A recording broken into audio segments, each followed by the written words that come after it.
Hello students, I am Preksha Jain and welcome to Enrich Mind. आज हम पढ़ने वाले हैं क्लास 7 साइंस का chapter 1 that is nutrition in plants. तो प्लांट में न्यूट्रिशन क्या होता है, कैसे मिलता है, इस चैप्टर में हम ये सारी चीजें पढ़ेंगे। In class 6, you learned that food is essential for all living organisms. Class 6 में आपने पढ़ा है ऑलरेडी कि फूड हमारे लिए एंड सारे ही लिविंग ऑर्गेनिजम्स के लिए कितना ज़्यादा ज़रूरी है। You also learned that carbohydrates, proteins, fats, vitamins and minerals are component of food. तो ये जो चीज़ें हैं, कार्बोहाइड्रेट्स है, प्रोटीन्स हैं, फैट्स, विटामिन्स एंड मिनरल्स, ये क्या है, फूड के कॉम्पोनेंट्स हैं, जिसका मतलब है कि फूड इन सब्सटेंस से मिलकर बन रहा है। These components of food are called nutrients and are necessary for our body. तो ये जो components of food है, इसके लिए हम एक और टर्म यूज करते हैं जो कि क्या है, nutrients, एंड ये बॉडी के लिए बहुत ज़्यादा नेसेसरी है। All living organisms require food. सारे ही लिविंग ऑर्गेनिजम्स के लिए फूड बहुत ज़्यादा ज़रूरी है, क्योंकि अगर फूड नहीं होगा तो हमें एनर्जी नहीं मिलेगी, एंड इन केस अगर एनर्जी नहीं मिलती है तो हम कोई भी वर्क नहीं कर सकते। Plants can synthesize food for themselves, but animals, including humans, cannot. So plants तो अपना food synthesize कर लेते हैं, but animals and even human beings food synthesize नहीं कर रहे हैं। So plants अपना food बना रहे हैं, but animals and humans जो है वो plant पर dependent है अपने food के लिए। They get it from plants और animals that eat plants. तो देखिए यहाँ पर है कि वो किससे ले रहे हैं अपना फूड, प्लांट से या फिर ऐसे एनिमल से जो कि प्लांट ईट करते हैं।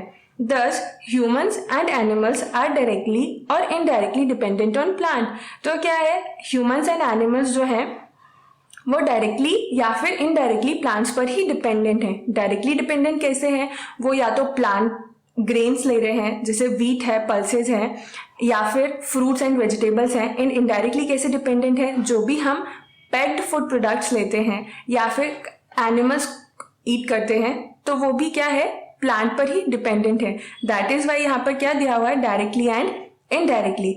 अभी आगे क्वेश्चन है, Boojho wants to know how plants prepare their own food. So अभी प्लांट्स के पास ऐसा क्या होता है कि प्लांट्स अपना फूड खुद से बना रहे हैं।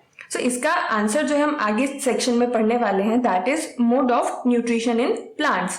So plants are the only organism that can prepare food for themselves by using water, carbon dioxide and minerals. तो प्लांट अपना फूड बना रहे हैं, बट उसके लिए क्या रिक्वायरमेंट है, water, carbon dioxide and minerals. तो वाटर, कार्बन डाइऑक्साइड और मिनरल जो है वो बेसिक रिक्वायरमेंट है प्लांट्स के लिए अपना फूड प्रिपेयर करने के लिए। अगर इनमें से कुछ भी प्रेजेंट नहीं होगा तो प्लांट फूड प्रिपेयर नहीं कर सकते। The raw materials are present in their surrounding, and ये जो रॉ मटेरियल्स है वो सराउंडिंग में प्रेजेंट है। कैसे, वाटर हमारे सराउंडिंग में प्रेजेंट है, प्लांट्स से कैसे लेते हैं, सॉइल से। कार्बन डाइऑक्साइड जो है हमारे सराउंडिंग में एयर प्रेजेंट है, उसमें से ले रहे हैं। एंड मिनरल्स जो है, मिनरल्स काफ़ी सारे फॉर्म में होता है एंड मेनली वो कहाँ पर प्रेजेंट है, सॉइल में। The nutrients enable living organism to build their bodies, to grow, to repair damage part of their bodies and provide the energy to carry out life process. अभी ये जो nutrients आपने first paragraph में पढ़े, carbohydrates, proteins, fats, vitamins and minerals, ये क्या function perform करते हैं, तो ये इनेबल करते हैं, मतलब ये किसी भी लिविंग ऑर्गेनिज्म को बिल्ड करने में या बॉडी ग्रो करने में हेल्प करते हैं। जो भी डैमेज पार्ट हो जाते हैं हमारे बॉडी के, इवन प्लांट बॉडी के या एनिमल बॉडी के, उसको रिपेयर करने में हेल्प करते हैं एंड एनर्जी प्रोवाइड करते हैं। एनर्जी किस लिए, सारे वर्क प्रोसेस परफॉर्म करने के लिए। Nutrition is the mode of taking food by an organism and its utilisation by the body. So यहाँ पर न्यूट्रिशन की डेफिनेशन दी हुई है कि न्यूट्रिशन क्या होता है, it is a mode of taking food. तो हम जो फूड ले रहे हैं या फिर कोई भी ऑर्गेनिज्म जो फूड ले रहा है एंड उसको यूटिलाइज कर रहा है फॉर वेरियस प्रोसेस, अलग अलग फंक्शंस परफॉर्म करने के लिए उसको यूटिलाइज कर रहा है, तो उसे ही हम क्या बोल देते हैं, nutrition. The mode of nutrition in which organisms make food themselves from simple substance is called autotrophic nutrition. So ऐसा mode of nutrition जहाँ पर organism अपना food खुद से बना रहे हैं, they are making by themselves, उसे हम क्या बोल देते हैं, autotrophic nutrition. So autotrophic word को अगर आप स्प्लिट करते हो दो पार्ट्स में तो ये होगा क्या, ऑटोज एंड ट्रॉप्स। तो ऑटो का मीन्स होता है सेल्फ एंड ट्रॉप्स का मीन्स है नरिशमेंट। सो आपने वर्ड सुना होगा ऑटोमेटिक, तो ऑटोमेटिक वर्ड में भी auto is self, that means कि कोई भी चीज जो अपने आप हो रही है दैट इज ऑटोमेटिक। सो यहाँ पर भी क्या हुआ, ऑटोट्रॉपिक जो अपना फूड या फिर अपना नरिशमेंट बाय देमसेल्फ ले रहे हैं, सो वो हो जाती है क्या, autotrophic nutrition. Therefore plants are called autotrophs, इसीलिए हमने प्लांट्स को क्या बोला हुआ है, autotrophs. Animals and most other organisms take in food prepared by plants, and animals और जो दूसरे लिविंग ऑर्गेनिजम्स होते हैं वो फूड किससे ले रहे हैं, प्लांट से। सो दे आर कॉल्ड हेट्रोट्रॉप्स, इसीलिए हमने उन्हें क्या बोला हुआ है, हेट्रोट्रॉप्स। तो हेट्रोस का वर्ड होता है अदर, दैट मीन्स कि जो किसी और पर डिपेंडेंट है नरिशमेंट के लिए एंड फूड के लिए, उन्हें हम बोलते हैं heterotroph. And the mode of nutrition is called heterotrophic nutrition. So ये जो मोड होता है न्यूट्रिशन का जहां पर आप किसी और पर डिपेंडेंट हो, उसे हम बोल देते हैं हेट्रोट्रॉपिक न्यूट्रिशन। सो आगे क्यूरियस स्टूडेंट का क्वेश्चन है, आपके माइंड में भी आ ही रहे होंगे questions. Paheli want to know why our body can not make food from carbon dioxide, water and minerals like plant do. So अभी ये क्वेश्चन सिंपल है कि हम भी लिविंग ऑर्गेनिजम्स हैं एंड प्लांट भी लिविंग ऑर्गेनिज्म है, बट प्लांट अपना फूड प्रिपेयर कर रहे हैं बट एनिमल्स क्यों नहीं कर सकते या ह्यूमन बीइंग क्यों नहीं कर सकते हैं। तो इसका आंसर क्या होगा वो हमें आगे वाले सेक्शन में मिलेगा। एंड सम अदर क्वेश्चंस भी हैं यहाँ पर, वो देखते हैं हम। Now we may ask where the food factories of the plant are located. तो अभी प्लांट में फूड तो बन रहा है बट वो फैक्ट्री कहाँ पर लोकेटेड है, पूरे प्लांट पार्ट में है या फिर प्लांट के किसी एक ही पार्ट में है। Whether food is made in all part of the plant और ओनली इन सर्टेन पार्ट। तो फूड जो है वो सारे ही पार्ट्स में बन रहा है प्लांट के या फिर किसी पर्टिकुलर पार्ट में।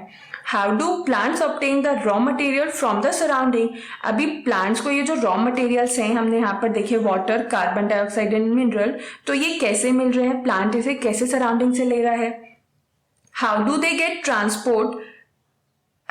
Transport them to the food factories of the plant. And अभी एब्जॉर्ब करने के बाद ये फूड फैक्ट्री तक कैसे पहुंचा रहा है। तो ये सारे क्वेश्चंस के आंसर आपको आगे वाले सेक्शन में मिलेंगे, जो कि है क्या, photosynthesis, food making process in plants.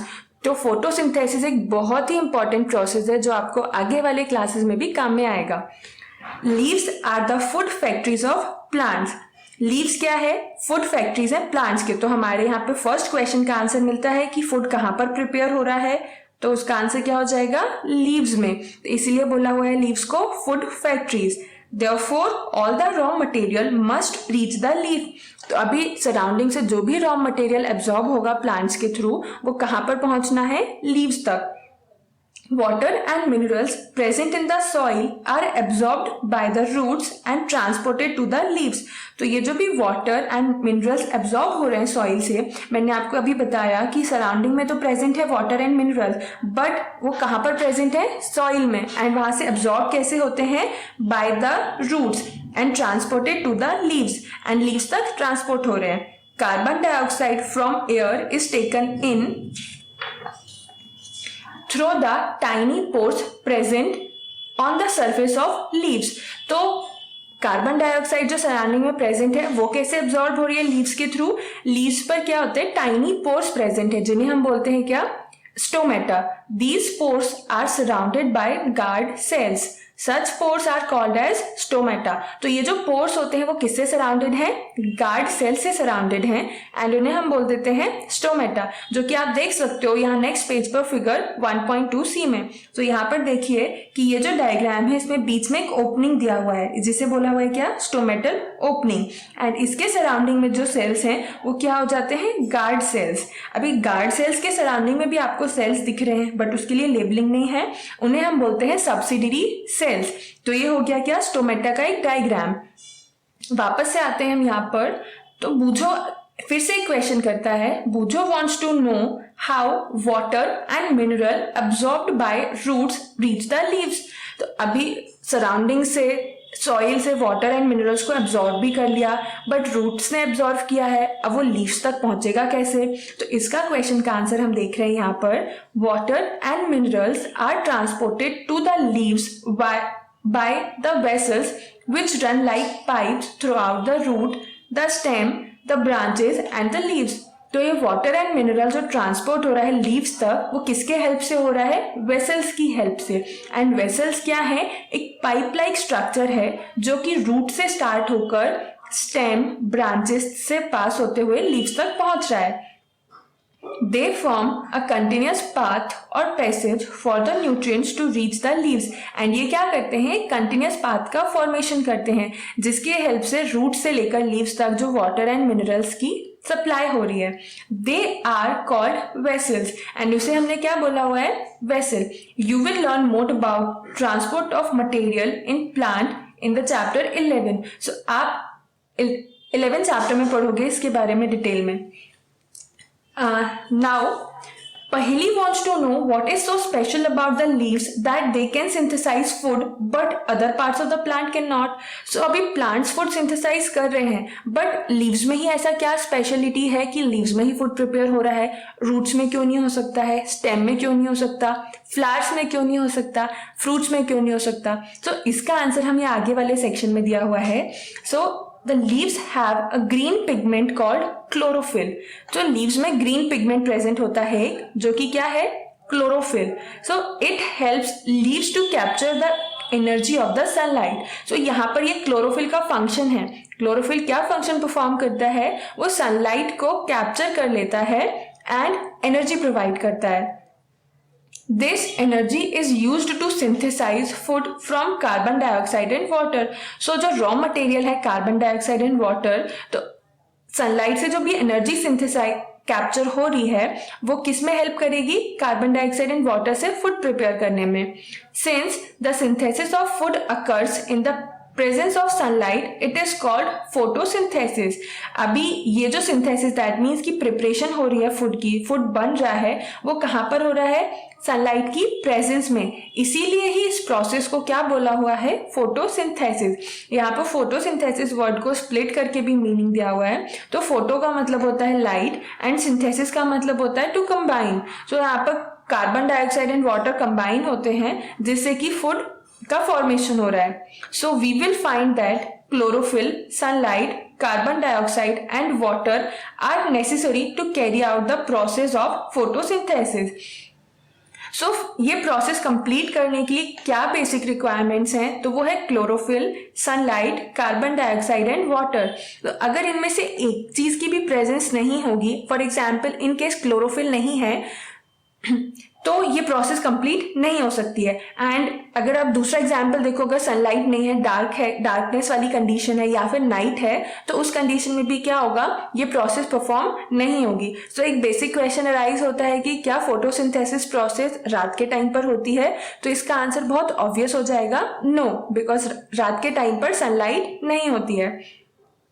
It is a unique process on the earth. तो अभी ये फोटोसिंथेसिस यूनिक प्रोसेस क्यों है? बिकॉज प्लांट्स अपना फूड बना रहे हैं विदाउट एनी हेल्प, मतलब हम ह्यूमंस उनकी कोई हेल्प नहीं कर रहे हैं, but they are making food by themselves with the help of only carbon dioxide, water, sunlight and chlorophyll. The solar energy is captured by the leaves and stored in the plant in the form of food. तो ये जो solar energy है वो leaves में capture हो रही है and plant में स्टोर हो जाती है फूड के फॉर्म में। एंड ये सोलर एनर्जी को कैप्चर करने में हेल्प कौन कर रहा है? क्लोरोफिल, जो कि ग्रीन पिगमेंट है, लीव्स में प्रेजेंट होता है। Thus, sun is the ultimate source of energy for all living organism.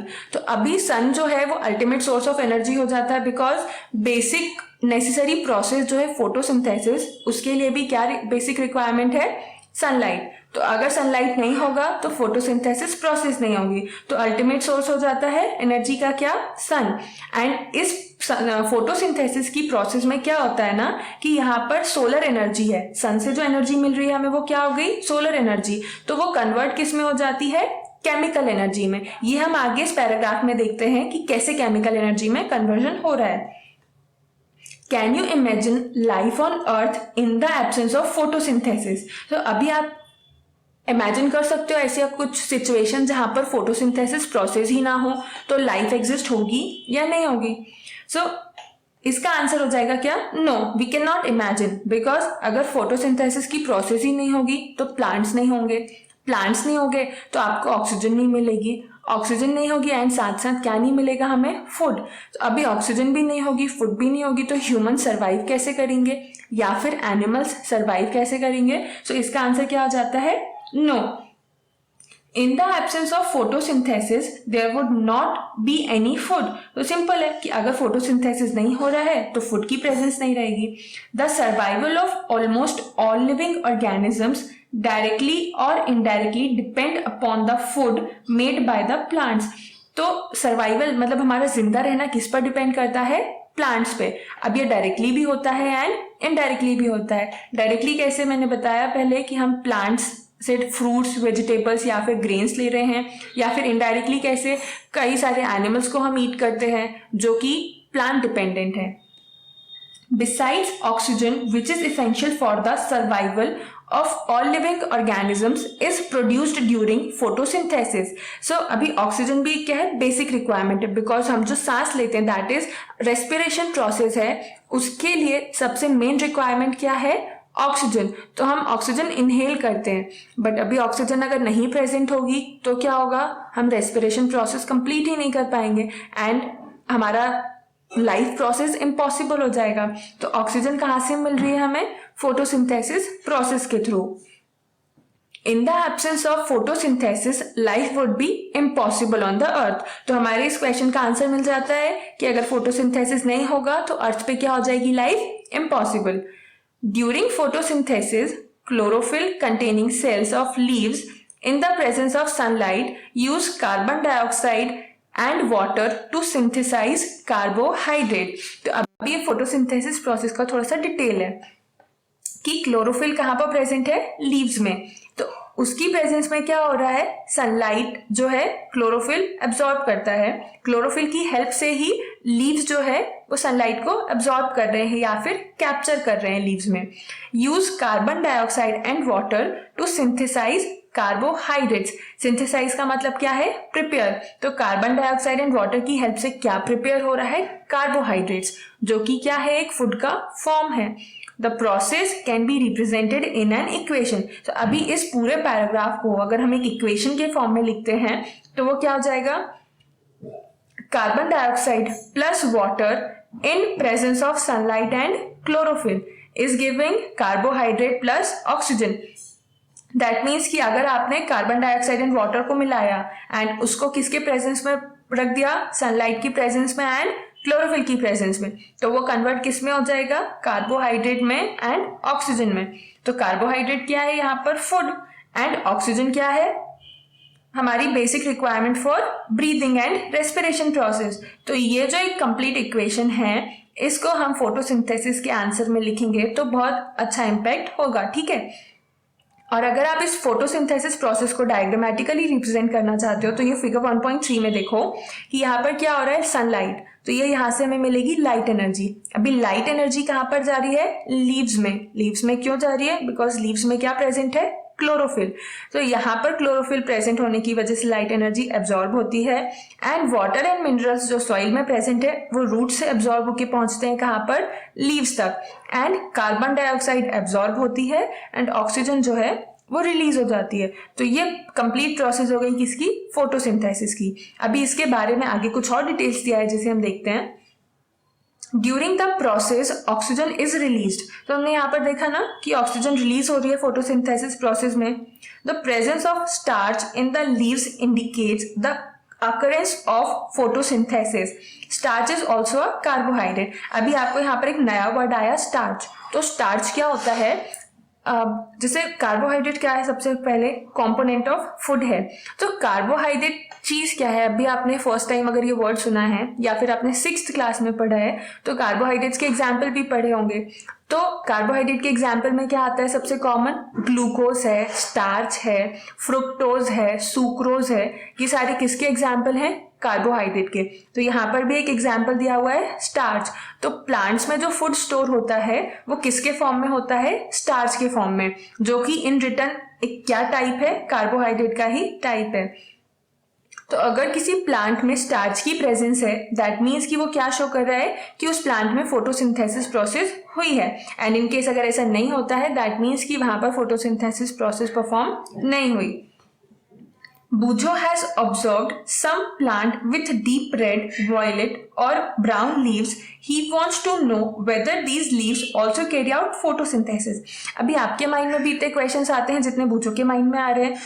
If you read it properly आपके माइंड में भी ये सारे क्वेश्चंस आएंगे, ठीक है ना। तो अभी यहाँ पर क्वेश्चन ऑलरेडी है तो उसका हम आंसर देखते हैं क्या होगा। कि बूचो क्या पूछ रहा है, उसने ये तो ऑब्जर्व किया है कि काफी सारी जो लीव्स होती हैं वो डीप रेड भी होती हैं, वायलेट कलर के भी होते हैं, ब्राउन कलर के भी होते हैं। आपने अपने सराउंडिंग में देखे हैं ऐसे लीव्स जो कि ये डिफरेंट डिफरेंट कलर्स के होते हैं। सो ही वांट्स टू नो, अभी उसने ये ऑब्जर्व किया तो उसका क्वेश्चन क्या आता है कि इन लीव्स में भी फोटोसिंथेसिस प्रोसेस परफॉर्म हो रही है या फिर नहीं। सो एक्टिविटी 1.1 में इसका आंसर दिया हुआ होगा, तो उसको हम फाइंड आउट करते हैं। Take out 2 potted plants of same kind, keep one in the dark और in a black box। So यहाँ पर क्या किया है इस एक्टिविटी के लिए, हमने 2 प्लांट्स लिए एंड 2 potted plants, मतलब पॉट में, दैट इज गमले में 2 प्लांट्स लगे हुए थे, उनको लिया एंड एक प्लांट को क्या रख दिया डार्कनेस में या फिर एक ब्लैक कलर के बॉक्स में, जिससे कि उसके पास तक सनलाइट ना पहुंचे फॉर 72 आवर्स। एंड ये प्रोसेस कितनी देर के लिए करना है? 72 आवर्स के लिए। And the other in sunlight, and दूसरे बॉक्स को क्या किया? सनलाइट में रखा। अभी उसके बाद इन दोनों प्लांट्स के साथ क्या करोगे आप? Perform iodine test with the leaves of both the plant as you did in class 6। तो अभी रिकॉल करो, आपने क्लास 6 में आयोडीन टेस्ट के बारे में पढ़ा होगा। तो आयोडीन टेस्ट क्या करता है? प्लांट्स में या फिर किसी और भी सब्सटेंस में स्टार्च की प्रेजेंस को फाइंड आउट करता है, या फिर उसका जो आयोडीन जो है स्टार्च प्रेजेंट अगर होता है तो उसको किस में कन्वर्ट कर देता है? ब्लू या ब्लैक कलर में कन्वर्ट कर देता है, जिससे कि स्टार्च की प्रेजेंट इंडिकेट होती है। एंड इन केस अगर ऐसा नहीं होता है, दैट मीन्स कि वहां पर स्टार्च प्रेजेंट नहीं है। तो आपने क्लास 6 में अगर पोटैटो वाला एक्सपेरिमेंट देखा है, तो वहां पर क्या करते हैं, अगर हम पोटैटो पल्प के ऊपर आयोडीन डालेंगे तो वो पोटैटो पल्प जो है वो क्या हो जाता है? ब्लू ब्लैक कलर का हो जाता है, इधर ब्लू और ब्लैक कलर का, जिससे कि क्या शो होता है कि पोटैटो में स्टार्च प्रेजेंट है। तो यहाँ पर भी ये दिया हुआ है कि इनकेस अगर लीव्स में स्टार्च प्रेजेंट होगा तो वो क्या टर्न हो जाएगी? ब्लू या ब्लैक। तो आगे हम देखते हैं ऐसा कब हो रहा है, किस कंडीशन में होगा।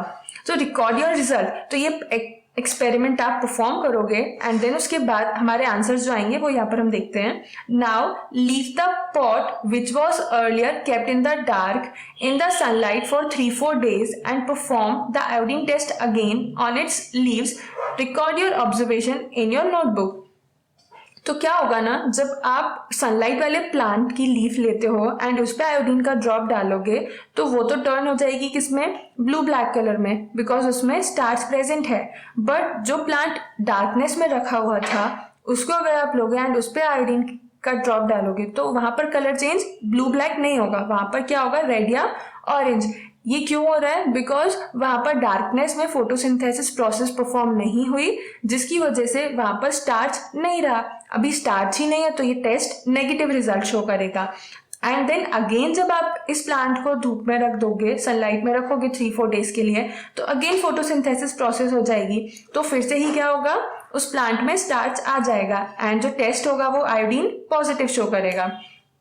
The leaves other than green also have chlorophyll। तो अभी ये जो बूचो का क्वेश्चन था कि ये जो अलग अलग कलर के लीव्स होते हैं उनमें भी फोटोसिंथेसिस प्रोसेस परफॉर्म होती है क्या? तो उसका आंसर आ रहा है यहाँ पर कि जो ग्रीन के अलावा भी दूसरे कलर की लीव्स है ना, उनमें भी क्या है? क्लोरोफिल प्रेजेंट होता है।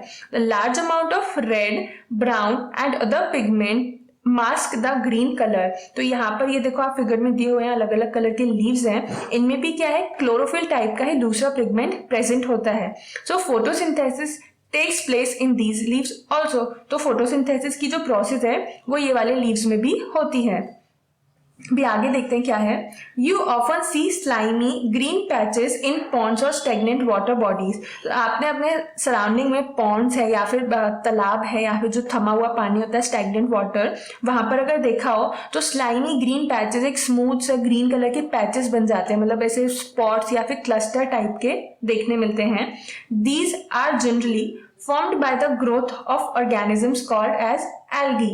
तो ये ग्रीन पैचेस क्यों बन रहे हैं, एक ऑर्गेनिज्म होता है या फिर हम बोल सकते हैं it is a kind of micro organism जो कि बन जाता है, उसे हम बोलते हैं algae. Can you guess why algae are green in colour. तो अभी एल्गी का ग्रीन कलर क्यों है, तो यहाँ पर वही आपके माइंड में आंसर आ रहा होगा, may be because of chlorophyll. तो वो आंसर बिल्कुल करेक्ट है कि एल्गी का ग्रीन कलर क्यों है, because of the presence of chlorophyll। Can you guess why algae are green in color? They contain chlorophyll which gives them the green color। So yes, algae में chlorophyll present होता है जिसकी वजह से उसका colour क्या हो जाता है, green। Algae can also prepare their own food by photosynthesis। तो algae भी क्या है, अब chlorophyll present है, sunlight मिलेगा, कार्बन डाइऑक्साइड मिलेगा, मिनरल्स मिलेंगे, तो अपना फूड क्या है खुद से बना सकते हैं। तो ये भी कौन से कैटेगरी में आ जाते हैं, ऑटोट्रॉप्स की कैटेगरी में, बिकॉज आपने फर्स्ट मोड ऑफ न्यूट्रिशन में पढ़ा है ना, दो टाइप के मोड्स होते हैं, एक ऑटोट्रॉपिक एंड एक हेटरोट्रॉपिक। तो ऑटोट्रॉपिक क्या है, जो अपना फूड बना रहे हैं, एंड हेटरोट्रॉपिक जो कि दूसरों पे डिपेंडेंट है। अभी एल्गी कौन से कैटेगरी में आ जाती है, ऑटोट्रॉप्स में। Now the next topic is synthesis of plant food other than carbohydrate. तो अभी हमने फोटोसिंथेसिस प्रोसेस में तो क्या देखा कि कार्बोहाइड्रेट के फॉर्म में फूड जो है वो प्रिपेयर हो रहा है, एंड कार्बोहाइड्रेट के भी किस फॉर्म में, स्टार्च के फॉर्म में। तो अभी यहाँ पर आगे वाले पैराग्राफ में आप देखोगे कि कार्बोहाइड्रेट्स के अलावा और कोई भी बायोमोलिक्यूल्स या और कोई भी कंपोनेंट होते हैं जिस फॉर्म में फूड प्रिपेयर होता है। तो वो हम पढ़ते हैं आगे। You have just learned that plants synthesize carbohydrate through the process of photosynthesis। ठीक है, सिंपल ये रिकॉल कर रहे हैं हम। The carbohydrates are made of carbon, hydrogen and oxygen। So अभी आप यहाँ देख रहे होगे कार्बन के ऊपर मैंने C लिख रखा है, हाइड्रोजन के ऊपर H एंड ऑक्सीजन के ऊपर O। तो ये क्या है, कार्बन, हाइड्रोजन एंड ऑक्सीजन क्या होते हैं, एलिमेंट्स होते हैं। ठीक है, इनके लिए ये सिंबल यूज होता है। तो इस सिंबल की हेल्प से हम डिनोट करते हैं कि कार्बन के लिए क्या, कैपिटल C यूज होता है, हाइड्रोजन के लिए कैपिटल H यूज होता है, एंड ऑक्सीजन के लिए कैपिटल O यूज होता है। ये क्या है, एलिमेंट्स हैं, जो कि आप आगे कभी डिटेल में केमिस्ट्री में पढ़ोगे। These are used to synthesise other components of food such as proteins and fats. तो ये कहाँ पर यूज होते हैं, दूसरे जो कंपोनेंट ऑफ फूड आपने पढ़े ना, क्या क्या है, carbohydrates, vitamins, minerals, proteins and fat. तो ये जो दूसरे कंपोनेंट्स हैं उसको बनाने के लिए भी कार्बन, हाइड्रोजन, नाइट्रोजन का एंड ऑक्सीजन का यूज होता है। But proteins are nitrogenous substance which contain nitrogen. तो अभी प्रोटीन्स क्या है, नाइट्रोजनस सब्सटेंस है। नाइट्रोजनस का मतलब यहाँ पर क्या होता है, ऐसे कोई भी सब्सटेंस जहां पर नाइट्रोजन प्रेजेंट है या फिर जिनमें भी नाइट्रोजन प्रेजेंट है उन्हें हम क्या बोल देते हैं, nitrogenous substance which contain nitrogen. ठीक है, from where do the plant obtain nitrogen. अभी अब प्लांट में ये नाइट्रोजन कहाँ से मिलती है। सो आपने पहले कभी सुना है क्या, एटमॉस्फेयर में कितना % ऑफ नाइट्रोजन प्रेजेंट है। तो एटमॉस्फेयर में काफी ज्यादा अमाउंट में नाइट्रोजन प्रेजेंट होता है। ठीक है, in the form of gas और in the form of any other nitrate, nitrite, ये वर्ड आपको न्यू लग सकते हैं बट आप आगे जाके इनको पढ़ेंगे। ठीक है, Recall that nitrogen is present in abundance in gaseous form in the air। So ठीक है, यहाँ पर आ ही गया है कि नाइट्रोजन एयर में बहुत ज्यादा अमाउंट में प्रेजेंट है, एंड इसका एक अप्रोक्सीमेट जो परसेंटेज होता है वो क्या है, 71%। However, plant cannot absorb nitrogen in this form। But अब प्लांट तो नाइट्रोजन जो एयर में प्रेजेंट है उस फॉर्म में तो एब्जॉर्ब नहीं कर रहे, तो फिर कैसे एब्जॉर्ब होता है, चलिए देखते हैं। Soil has certain bacteria that convert gaseous nitrogen into a usable form and release it into the soil. तो सॉइल में क्या है ना, कुछ बैक्टीरिया प्रेजेंट होते हैं। तो बैक्टीरिया क्या है ना, माइक्रो ऑर्गेनिजम्स की कैटेगरी में आते हैं जो हमें नेकेड आई से नहीं देख सकते, मतलब हम बिना माइक्रोस्कोप का यूज करे बैक्टीरियाज को नहीं देख सकते हैं। तो ये सॉइल में प्रेजेंट होते हैं। ठीक है ना, अभी बैक्टीरियाज क्या फंक्शन परफॉर्म कर रहे हैं, तो ये जो भी एटमॉस्फेयर में गैसियस नाइट्रोजन प्रेजेंट होता है उसको कन्वर्ट कर देते हैं यूजेबल फॉर्म में। यहाँ पर जो यूजेबल फॉर्म है वो क्या होता है, नाइट्रेट, NITRATE। नाइट्रेट जो है वो यूजेबल फॉर्म होता है जो कि प्लांट एब्जॉर्ब कर सकते हैं। These are absorbed by the plants along with water। And ये कैसे absorb हो रहा है, अभी सॉइल में भी है बट रूट्स इसको कैसे absorb करते हैं, तो वाटर के साथ साथ नाइट्रेट को भी absorb कर लेती हैं roots. Also, you might have seen farmers adding fertilizers rich in nitrogen to the soil। तो अभी हम अपने फील्ड्स में देखना है या फिर सराउंडिंग में जो फार्मर्स होते हैं वो क्या करते हैं, फर्टिलाइजर्स डाल रहे होते हैं सॉइल में, या फिर जो भी क्रॉप लगी रहती है उसमें हम एडिशनल कॉम्प्लीमेंट्री कुछ कुछ चीजें डालते हैं। तो यहाँ पर फर्टिलाइजर्स डालने का रीजन क्या है, बिकॉज फर्टिलाइजर्स में नाइट्रोजन प्रेजेंट होता है एंड सॉइल को नाइट्रोजन रिच बनाने के लिए एंड नाइट्रोजन का सोर्स देने के लिए वो फर्टिलाइजर्स का यूज कर रहे हैं। In this way the plants fulfil their requirement of nitrogen along with the other constituents. तो दूसरे कंस्टिट्यूएंट जो ऑलरेडी प्रेजेंट है, मिनरल्स कई सारे ऑलरेडी प्रेजेंट होते हैं सॉइल में, वाटर प्रेजेंट है, सनलाइट ऑलरेडी है, सोलर एनर्जी सोर्स है, क्लोरोफिल लीव्स में प्रेजेंट होते हैं। अभी नाइट्रोजन बहुत ज़्यादा अमाउंट में सॉइल में नहीं होता है एंड ये गैसियस फॉर्म में होता है, तो जो कि कन्वर्ट हो जाता है नाइट्रेट में, सॉइल में पहुंचता है एंड वाटर के साथ एब्जॉर्ब हो जाता है। इवन हमारी बॉडी में ह्यूमंस हैं, हम भी काफ़ी सारे कॉम्प्लीमेंट्री चीज़ें लेते हैं जिससे कि बॉडी में न्यूट्रिएंट्स आए, बॉडी को एनर्जी मिले। तो ठीक है, यहाँ पर प्लांट्स भी क्या लेते हैं, fertilisers. Plants can then synthesise proteins and vitamins, and उसके बाद प्लांट क्या सिंथेसाइज कर लेते हैं, प्रोटीन एंड विटामिन। तो अभी हमने एक कंपोनेंट ऑफ फूड पढ़ा, कहाँ से, फोटोसिंथेसिस प्रोसेस में बन रहा है, एंड बाकी के तो कैसे बनते हैं, इसी सेम प्रोसेस से बनते हैं। एंड उसके लिए क्या रिक्वायरमेंट चाहिए है, नाइट्रोजन। अगर नाइट्रोजन एब्जॉर्ब नहीं करेंगे प्लांट तो वो जो प्लांट रहेगा वो क्या रहेगा, उसमें नाइट्रोजन की डेफिशिएंसी रहेगी। अब नाइट्रोजन डेफिशिएंसी रहेगी तो उससे क्या फर्क पड़ेगा, उस प्लांट में प्रोटीनिशियस सब्सटेंस या फिर विटामिन जो रहेंगे उसकी डेफिशिएंसी होगी एंड प्रोटीन्स या विटामिन कम रहेंगे। अभी आगे क्या दिया हुआ है, other modes of nutrition in plants. तो हमने स्टार्टिंग में कौन से दो मोड्स पढ़े हैं, ऑटोट्रॉपिक एंड हेटरोट्रॉपिक। तो ऑटोट्रॉपिक प्लांट्स में प्रेजेंट होता है एंड हेटरोट्रॉपिक एनिमल्स या ह्यूमंस में। तो अभी हम आगे देख रहे हैं कि प्लांट्स में और कोई मोड भी होता है क्या न्यूट्रिशन का। सो वो ये देखते हैं, there are some plants which do not have chlorophyll. So अभी यहाँ पर एक नई चीज आ गई। अभी तो आपने देखा कि लीव्स में क्लोरोफिल प्रेजेंट होता है, बट कुछ प्लांट्स ऐसे भी हैं जहां पर क्लोरोफिल नहीं होता। अभी उनमें क्लोरोफिल नहीं है तो वो फूड कैसे परफॉर्म करते हैं, फूड को कैसे फॉर्म कर रहे हैं, they can not synthesise food. अभी क्लोरोफिल नहीं है तो फूड सिंथेसाइज नहीं होगा। क्यों नहीं होगा, बिकॉज क्लोरोफिल क्या कर रहा है, सनलाइट को कैप्चर कर रहा है, एंड सनलाइट होगी, क्लोरोफिल होगा, तभी कार्बन डाइऑक्साइड एंड वाटर जो है कार्बोहाइड्रेट में कन्वर्ट होगा। तो अभी क्लोरोफिल ही नहीं है तो फूड फॉर्म नहीं हो रहा है। How do they survive and form, from where do they derive nutrition. So वो कैसे सर्वाइव करते हैं या फिर न्यूट्रिशन कैसे मिल रहा है। Like humans and animals, such plants depend on the food produced by other plants। तो सिंपल सा आंसर है कि वो प्लांट्स भी किस पे डिपेंडेंट करते हैं, किसी दूसरे प्लांट्स पे। जैसे ह्यूमंस हैं तो अब हम भी तो अपना फूड नहीं बना सकते हैं ना, मतलब हम भी प्लांट्स पर डिपेंडेंट हैं। ऐसे ही वो जो दूसरे प्लांट जिनके पास क्लोरोफिल नहीं होता है वो किस पे डिपेंड कर जाते हैं, प्लांट्स पे या फिर दूसरे ऑर्गेनिजम्स पे। They use heterotrophic mode of nutrition. तो वो वाला मोड कौन सा हो जाता है जहां पर हम दूसरों पे डिपेंडेंट है, heterotrophic mode of nutrition. Look at figure 1.5। सो यहाँ पर अगर आप 1.5 फिगर पे देख रहे हो इस पेज पे, तो यहाँ पर लेबलिंग में दिया हुआ है कस्केटा अमरबेल ऑन होस्ट प्लांट। तो ये नेम पहले कभी सुना है या फिर ऐसा ट्री कभी आपने देखा है, तो नहीं पढ़ा है, नहीं देखा है, तो हम आगे पढ़ते हैं। यहाँ पर दिया हुआ है, do you see a yellow wiry branched structure twining around the stem and branches of a tree। तो यहाँ पर आप देख रहे हो कैसे येलो कलर के वायरी स्ट्रक्चर से दिए हुए हैं जो कि ट्रीज को पूरा कवर किया हुआ है। This is a plant called cuscuta और अमरबेल। इसको हम क्या बोलते हैं, कस्केटा और अमरबेल। नॉर्मल हिंदी लैंग्वेज में इसको अमरबेल बोला जाता है, बट इसका एक अगर साइंटिफिक नेम देखें हम तो वो क्या होता है, कस्केटा।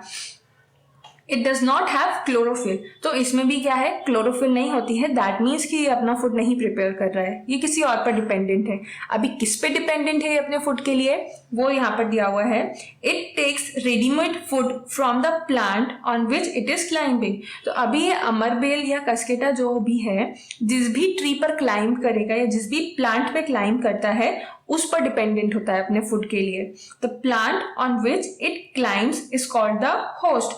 अब ये जिस प्लांट पे क्लाइंब कर रहा है उसको हम क्या बोल देते हैं, होस्ट। सो अगर इसको आप रिलेट करो तो आप अगर कोई पार्टी दे रहे हो तो होस्ट कौन होता है, आप हो, बिकॉज सारी अरेंजमेंट्स कौन कर रहा है, सारी फैसिलिटीज कौन प्रोवाइड कर रहा है, आप प्रोवाइड कर रहे हो। सेम कंडीशन यहाँ पर है, जो भी प्लांट या ट्री रहेगा वो फूड प्रोवाइड कर रहा है, वो अमरबेल को शेल्टर दे रहा है। दैट इज वाई उस प्लांट को हमने क्या बोल दिया, होस्ट। एंड अभी यहाँ पर अमरबेल को क्या बोलेंगे हम, so since it deprives the host of valuable nutrients, Cuscuta is called the parasite. तो ये जो कस्केटा है ये क्या करता है, प्लांट के सारे न्यूट्रिएंट्स जो होते हैं या प्लांट के न्यूट्रिएंट्स को अब्सॉर्ब कर लेता है एंड प्लांट्स को न्यूट्रिएंट्स डेफिशिएंट बना देता है। मतलब प्लांट्स के पास से जो भी न्यूट्रिएंट्स है वो चले जाते हैं।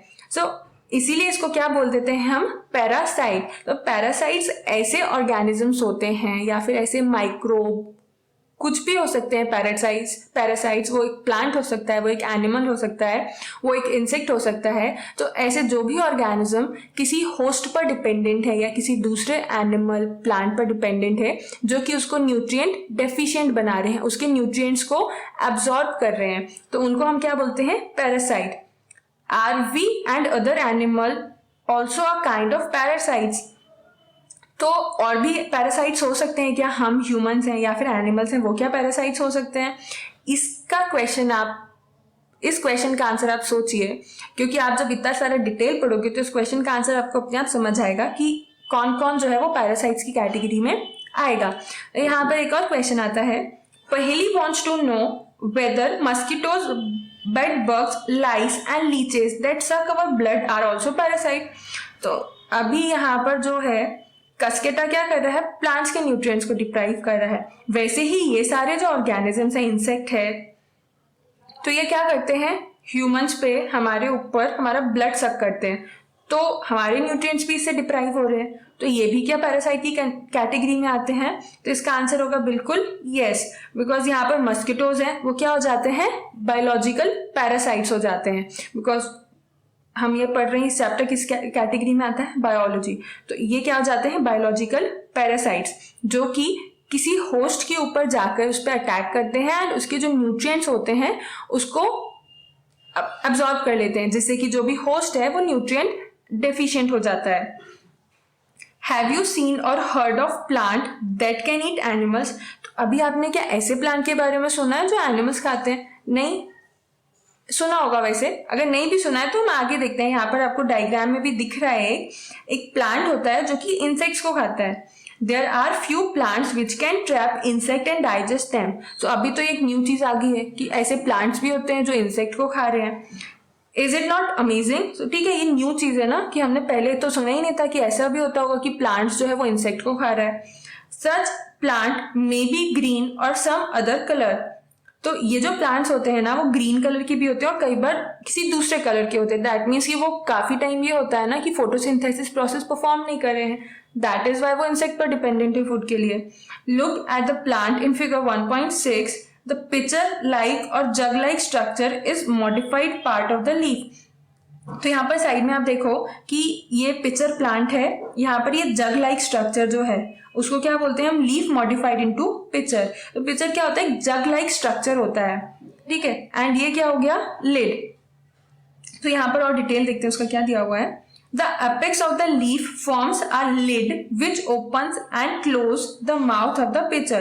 तो ये apex that means कि जो टॉप पार्ट होता है वो क्या फॉर्म कर लेता है, लिड का फॉर्मेशन करता है।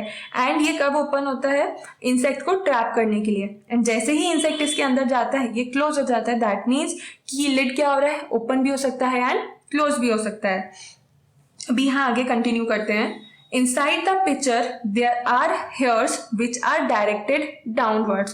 तो ये पिक्चर जो है ना इसके अंदर हेयर्स प्रेजेंट होते हैं जो कि क्या है, डाउन डायरेक्शन है, जो डाउनवर्ड डायरेक्शन होती है उस साइड है।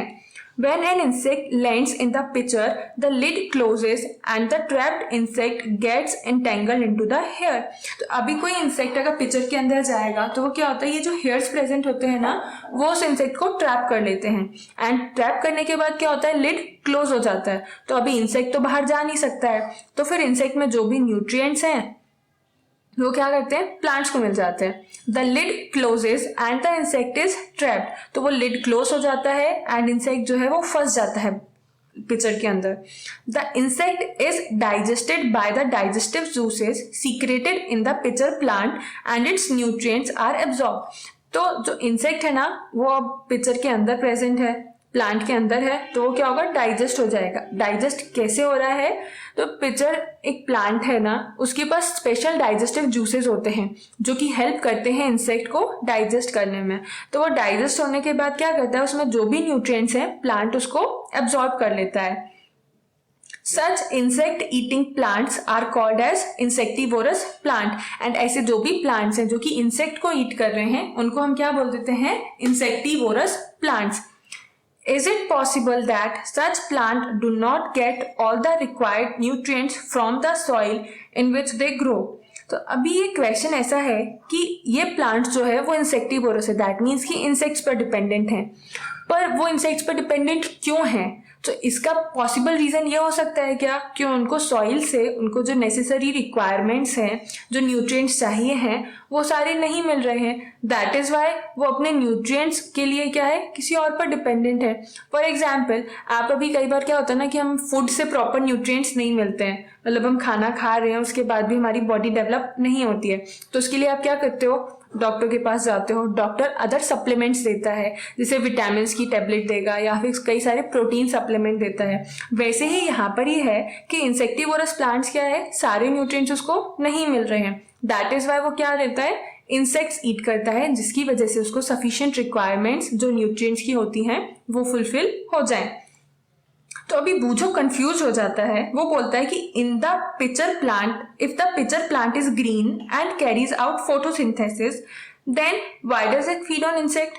मतलब भाई पिक्चर प्लांट ग्रीन है तो फोटोसिंथेसिस प्रोसेस तो परफॉर्म कर रहा है, दैट मीन्स कि फूड बना रहा है, उसके बाद भी वो इंसेक्ट को फीड क्यों कर रहा है? सो आंसर इसका ये होगा कि ग्रीन है तो क्या हो रहा है, कार्बोहाइड्रेट तो उसको मिल रहा है, बट पिक्चर प्लांट के पास नाइट्रोजन एब्जॉर्बिंग पावर जो है वो थोड़ी सी कम होती है, दैट मीन्स कि वो प्रोटीन सब्सटेंस नहीं बना पाता है।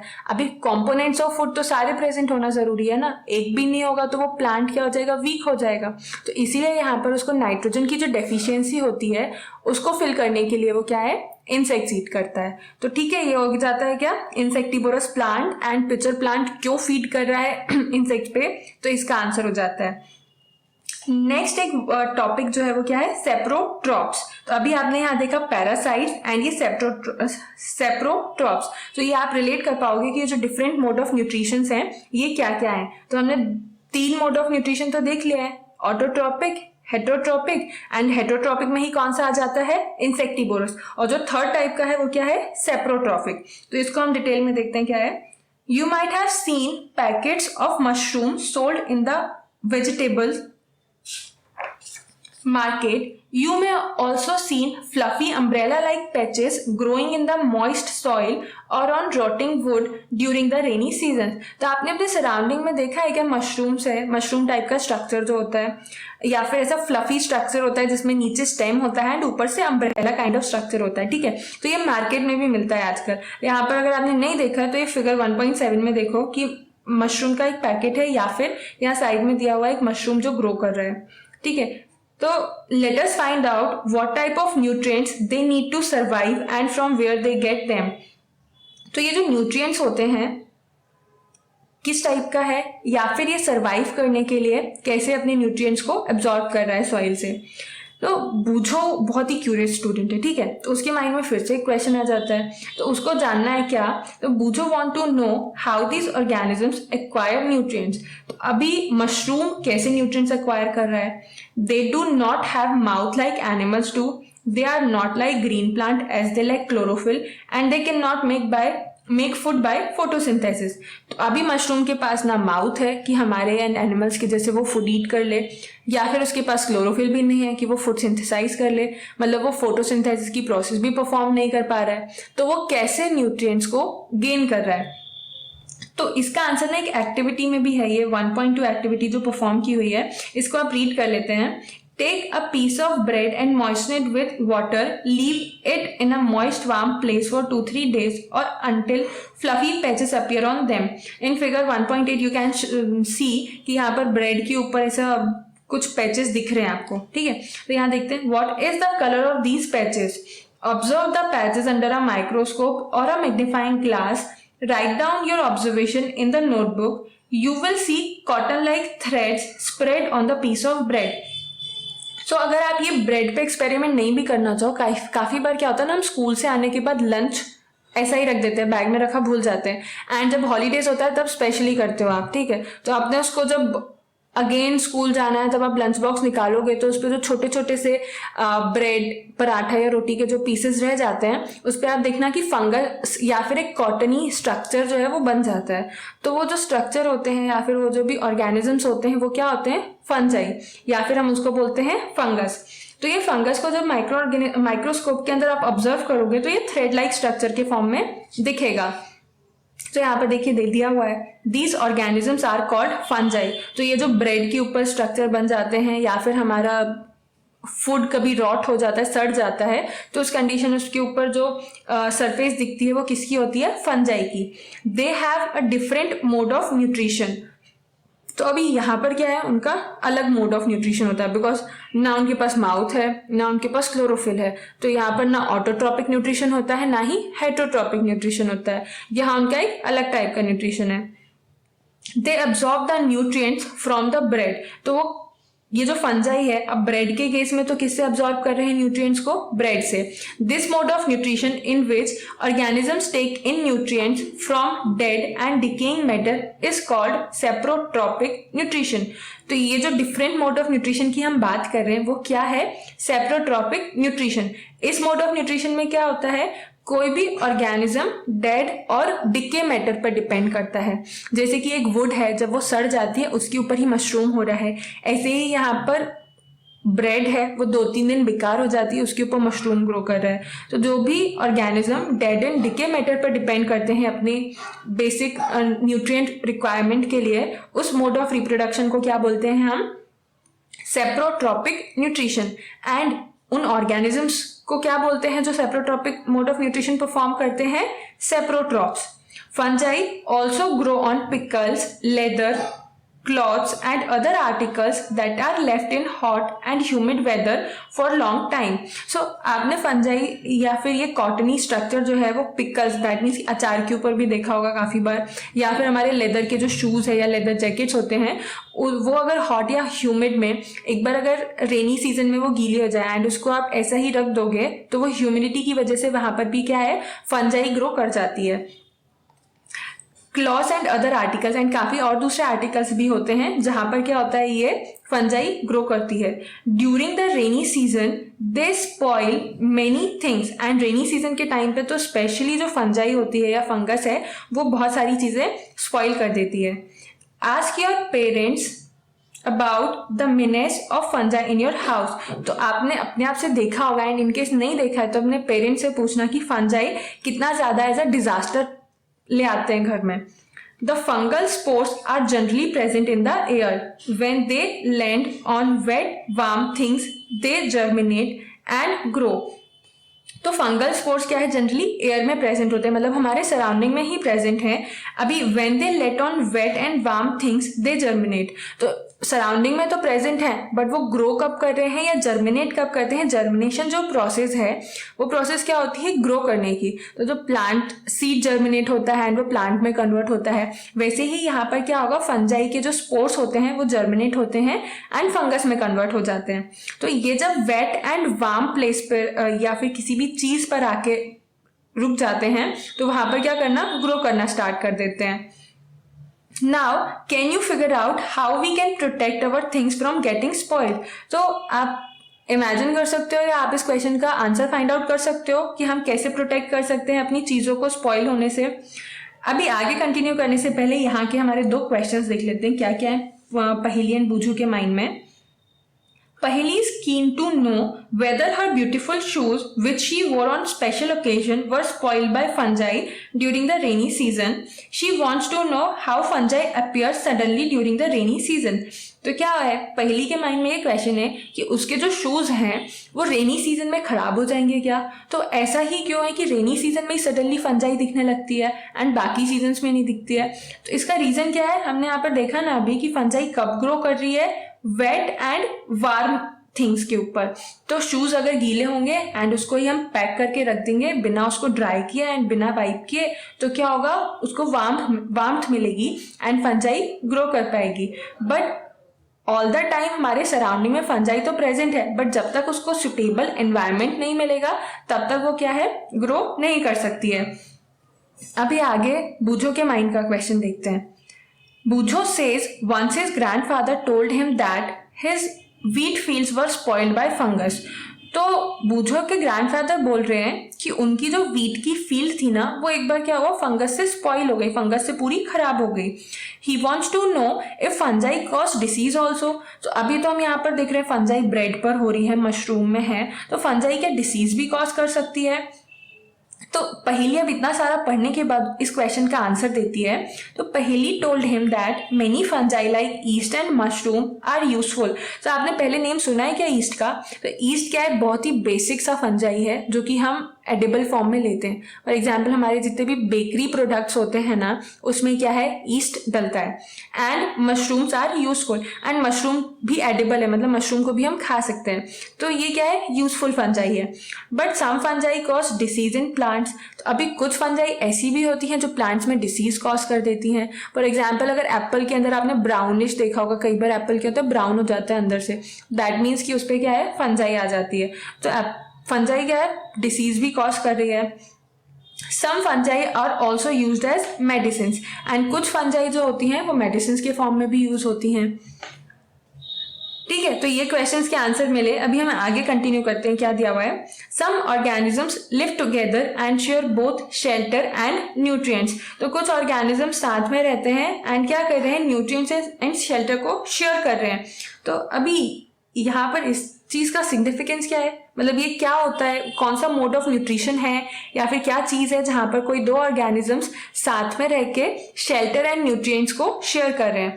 This relationship is called as symbiosis. तो ये जो रिलेशन है इसको क्या बोला जाता है, symbiosis. For example certain fungi live inside the roots of plant. The plant provide nutrients to the fungus and in return the fungus provides water and certain nutrients. तो क्या है, कुछ जो यूजफुल फंजाई होती हैं जो कि सॉइल में या फिर रूट्स में प्रेजेंट होती हैं, वो क्या कर रहे हैं, प्लांट को हेल्प करते हैं वाटर एंड मिनरल्स एब्जॉर्ब करने में, एंड इन रिटर्न प्लांट उनको क्या दे रहा है, न्यूट्रिशन देता है। In organisms called as lichens, a chlorophyll containing partner which is an alga and a fungus live together. तो एक ऑर्गेनिज्म होता है लाइकेन, वो क्या होता है कि उसके अंदर एक क्लोरोफिल कंटेनिंग पार्टनर जो कि हो जाती है एल्गी, एंड एक होता है फंगस। तो ये दोनों साइड बाय साइड साथ में रहते हैं, एक म्यूचुअल रिलेशनशिप होता है, मतलब आपस में एक दूसरे को न्यूट्रिएंट्स प्रोवाइड करते हैं। The fungus provide shelter, water and minerals to the alga. तो अभी एल्गी को शेल्टर, वाटर एंड मिनरल्स की रिक्वायरमेंट कौन फुलफिल कर रहा है, फंगस, एंड इसके बदले में एल्गी उसको क्या दे देती है, algae prepares and provide food to the fungus. तो अभी फंगस जो है वो अपना फूड नहीं बना सकती है, इसलिए एल्गी क्या है, उसको फूड प्रोवाइड कर देती है। Now the last topic is of this chapter is how nutrients are replenished in the soil.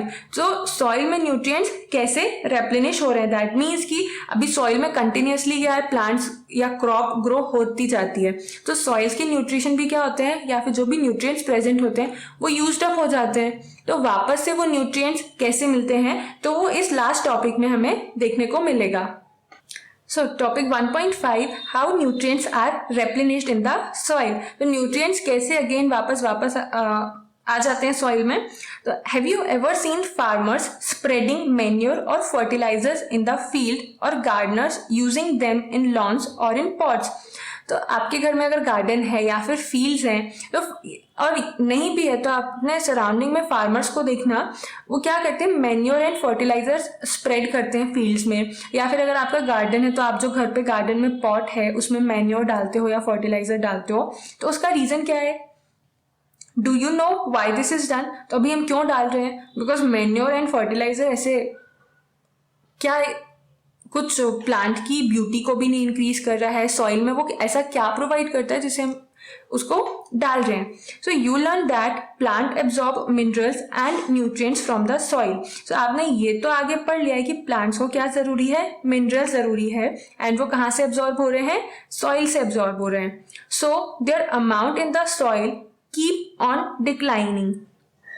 तो अभी सॉइल्स में क्या है, कंटिन्यूसली क्रॉप क्या होती है, ग्रो हो रही है, प्लांट्स वहां पर ग्रो होते हैं, तो सॉइल से जो भी न्यूट्रिएंट्स हैं वो अब्जॉर्ब कर लेते हैं, जिसकी वजह से सॉइल में जो न्यूट्रिएंट लेवल है वो डिक्रीज हो जाता है।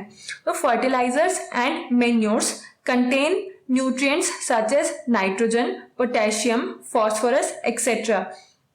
यहाँ पर ये जो कुछ नए नए वर्ड्स दिख रहे हैं आपको, नाइट्रोजन है, पोटेशियम है, फॉस्फोरस है, ये भी क्या है, एलिमेंट्स हैं।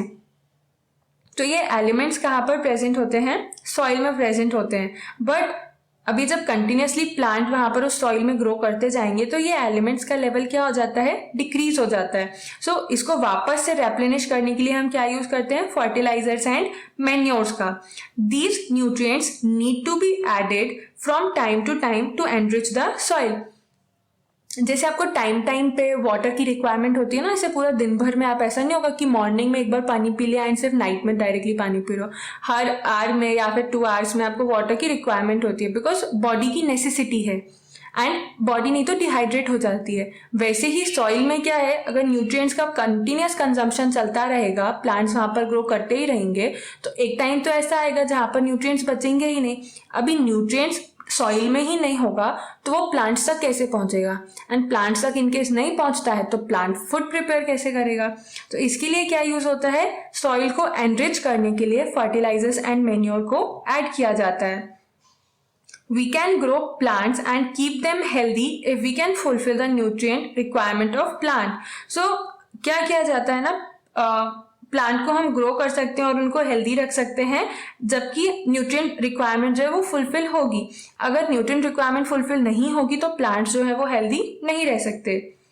Usually crop plant absorb a lot of nitrogen and the soil become deficient in nitrogen. तो प्लांट्स जो है ना वो नाइट्रोजन जब एब्जॉर्ब कर लेते हैं तो वो जो सॉइल है वो नाइट्रोजन डेफिशिएंट हो जाती है। यू लर्न दैट दो nitrogen gas is available in plenty in the air, plant cannot use it in the manner they can use carbon dioxide. So carbon dioxide भी एयर में present है and nitrogen भी air में present है, but carbon dioxide stomata की help से leaves absorb कर लेते हैं, बट नाइट्रोजन जो गैसियस फॉर्म में है वो एब्जॉर्ब नहीं हो सकती है। वो कैसे एब्जॉर्ब होती है, आपने पढ़ा ना अभी कि यूजेबल फॉर्म में कन्वर्ट होती है। वो यूजेबल फॉर्म होता है नाइट्रेट्स, जो कि जाता है कहाँ, सॉइल में, फिर सॉइल में वाटर के साथ रूट्स की हेल्प से एब्जॉर्ब होती है। They need nitrogen in the soluble form, तो वो गैसियस फॉर्म में नहीं एब्जॉर्ब होती है, वो कौन से फॉर्म में एब्जॉर्ब होती है, एक सॉल्युबल फॉर्म, जो कि होता है क्या, नाइट्रेट।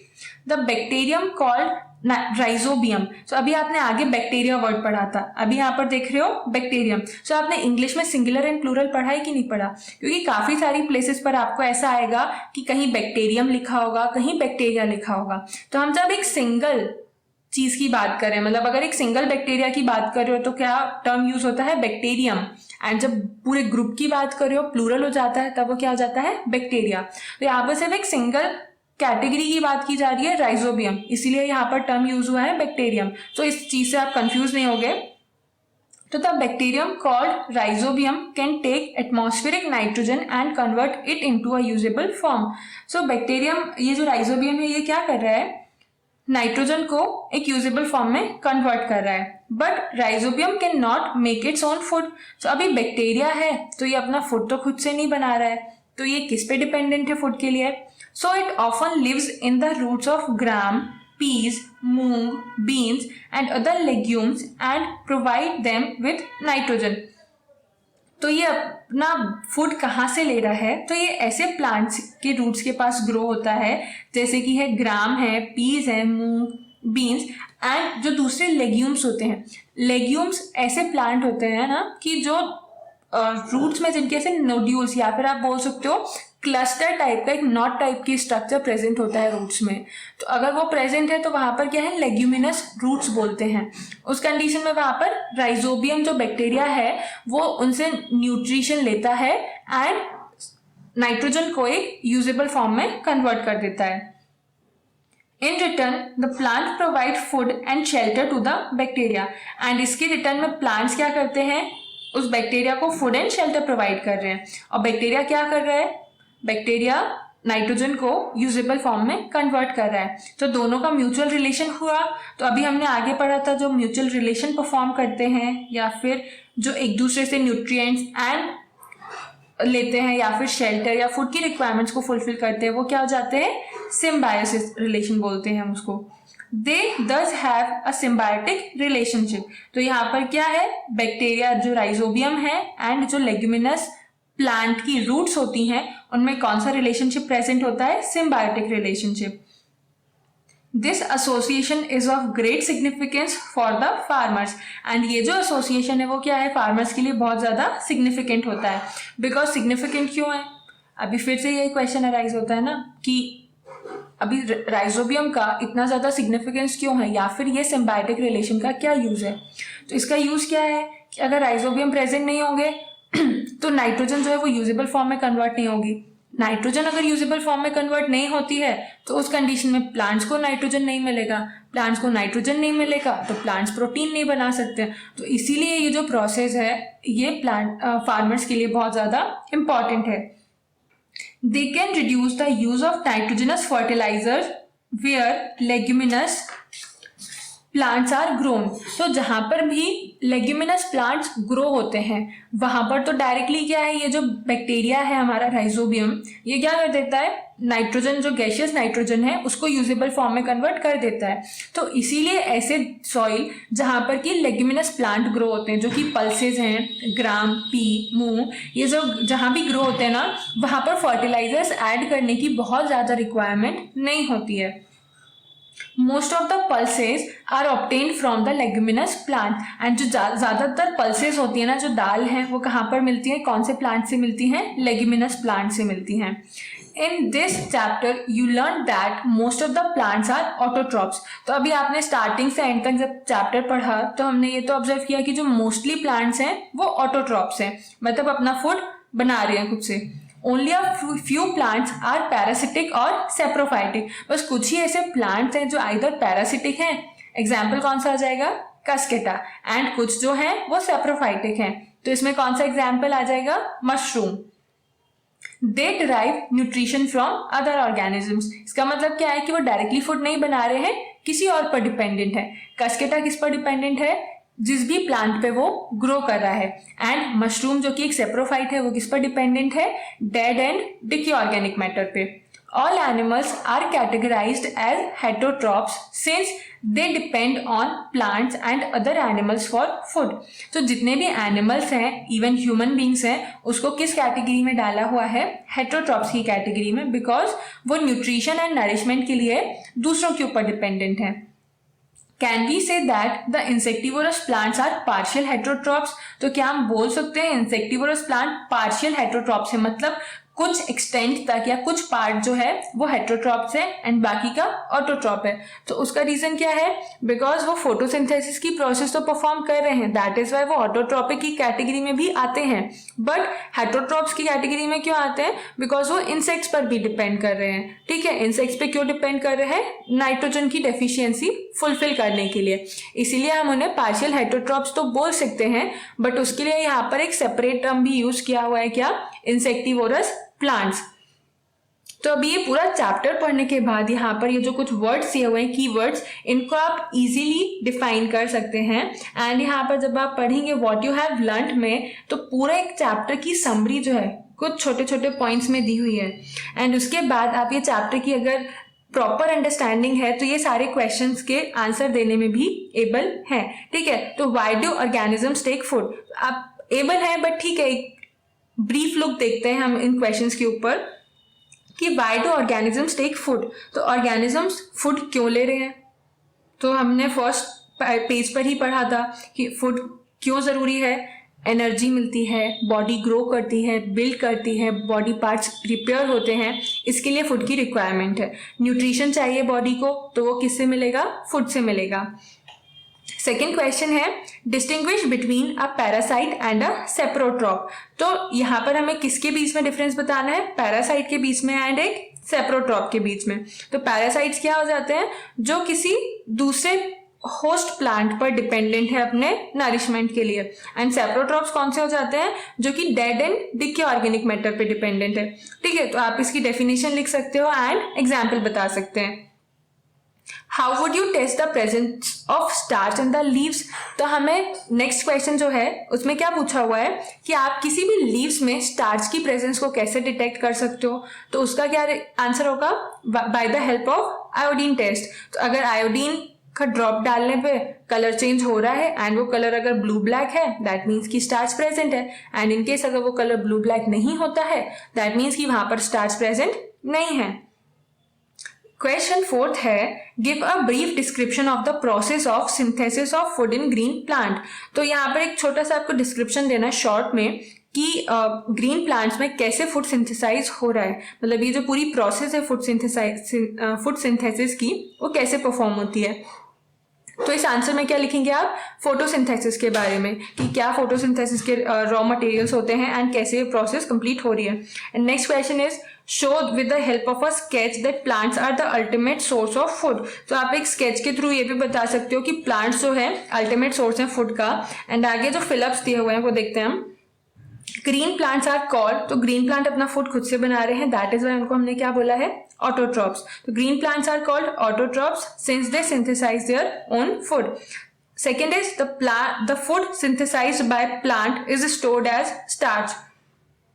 तो जो प्लांट्स फूड सिंथेसाइज कर रहे हैं वो किस फॉर्म में स्टोर हो रहा है, स्टार्च के फॉर्म में। In photosynthesis solar energy is stored by the pigment called chlorophyll. तो थर्ड ब्लैंक का आंसर क्या है, क्लोरोफिल, क्योंकि जो सनलाइट है, सोलर एनर्जी है, वो अब्सॉर्ब हो रही है लीव्स में, वो किस पिगमेंट की हेल्प से हो रही है, क्लोरोफिल की हेल्प से हो रही है। एंड लास्ट ब्लैंक में क्या दिया हुआ है, during photosynthesis plant take in carbon dioxide and release oxygen gas. तो फोटोसिंथेसिस प्रोसेस के रॉ मटेरियल में आपने पढ़ा हुआ है क्या, कार्बन डाइऑक्साइड है, दैट मीन्स कि प्लांट्स वो टेक इन करते हैं एंड टेक आउट क्या करते हैं, ऑक्सीजन गैस। सिमिलरली आगे भी बहुत ही सिंपल से क्वेश्चन है जिनके आंसर आप इजीली बता सकते हैं। A parasitic plant with yellow slender and branch stem. तो हमने चैप्टर में पढ़ा एक पैरासिटिक प्लांट जिसमें क्या है, येलो कलर के वायरी स्ट्रक्चर्स हैं, उसको हम क्या बोलते हैं, Cuscuta. Second one is a plant that is partially autotrophic. तो एक प्लांट है जो कि पार्शियली ऑटोट्रॉपिक है एंड वो इंसेक्टिवोरस भी है, तो वो क्या हो जाता है, pitcher plant. Third one is the pores through which leaves exchange gases is called as stomata। तो जो लीव्स की सरफेस पर पोर्स प्रेजेंट होते हैं जो कि गैसियस एक्सचेंज में या फिर कार्बन डाइऑक्साइड एब्जॉर्ब करने में हेल्प करते हैं, वो क्या हो जाते हैं, stomata. Next 8th question is tick the correct answer. तो Cuscuta is an example of parasite, it is simple, हमने पढ़ा हुआ है चैप्टर में।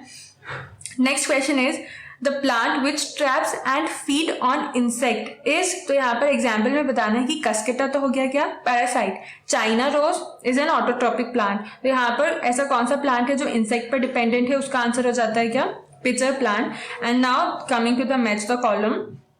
सो यहाँ पर कॉलम 1 में है क्लोरोफिल, तो वो कॉलम 2 में कहाँ पर जाएगा, लीव में, बिकॉज लीव्स में है क्या है, क्लोरोफिल प्रेजेंट होता है।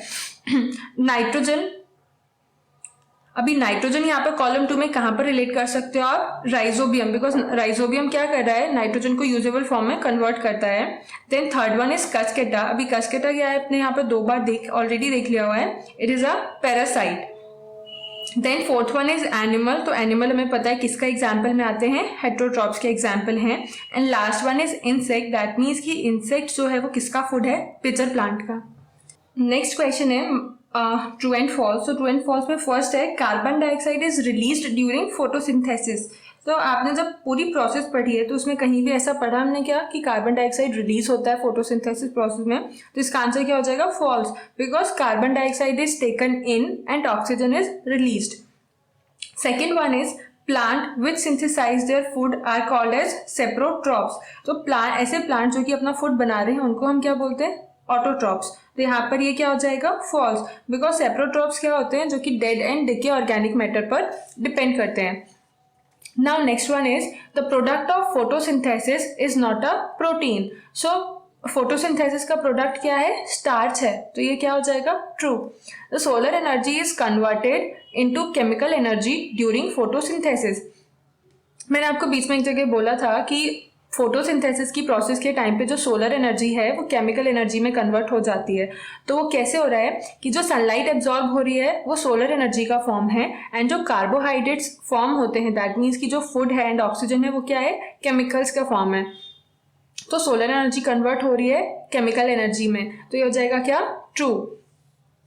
Now next question is which part of the plant takes in carbon dioxide from the air for photosynthesis. तो ऐसा कौन सा पार्ट है प्लांट का जहां पर कि कार्बन डाइऑक्साइड जो है वो टेक इन होती है? तो उसका आंसर क्या होगा? स्टोमेटा। लीव्स में जो स्टोमेटा प्रेजेंट होते हैं उसकी ही हेल्प से क्या है? कार्बन डाइऑक्साइड एब्जॉर्ब हो रही है। Next one is plants take carbon dioxide from atmosphere mainly through the air. तो अब ये स्टोमेटा कहाँ पर प्रेजेंट होते हैं? लीव्स में, तो इसका आंसर क्या हो जाएगा? लीव्स। तो प्लांट के ऐसे कौन से पार्ट्स हैं जो कि मेनली रिस्पॉन्सिबल हैं कार्बन डाइऑक्साइड गेन करने के लिए? तो वो हो जाएगा leaves. Last question of this chapter is why do farmers grow many fruits and vegetable crop inside large green houses? What are the advantages to the farmers? तो houses में, green houses के अंदर ये जो फ्रूट्स एंड वेजिटेबल्स ग्रो करने का reason है वो क्या हो जाता है एंड इसके क्या एडवांटेजेस होंगे? तो ये आप अपने सराउंडिंग में थोड़ा सा जाकर देखिए एंड इसका आंसर आपको मिलेगा कि ग्रीन हाउसेज में फ्रूट्स एंड वेजिटेबल्स ग्रो करने से क्या होता है ना कि सनलाइट काफ़ी बार क्या होती है? बहुत ज़्यादा हार्मफुल भी होती है। सनलाइट में यूवी रेडिएशंस प्रेजेंट होते हैं, तो उस यूवी रेडिएशन से प्रोटेक्ट करने के लिए भी क्या कर दिया जाता है? ग्रीन शेड्स लगा दिए जाते हैं या फिर ग्रीन जो नेट है उससे कवर कर दिया जाता है। एंड इससे और क्या एडवांटेजेस होंगे ये आप अपने सराउंडिंग में जाके उसको फाइंड आउट करिए एंड इस आंसर को कंप्लीट करिए। So thank you, I hope you like it.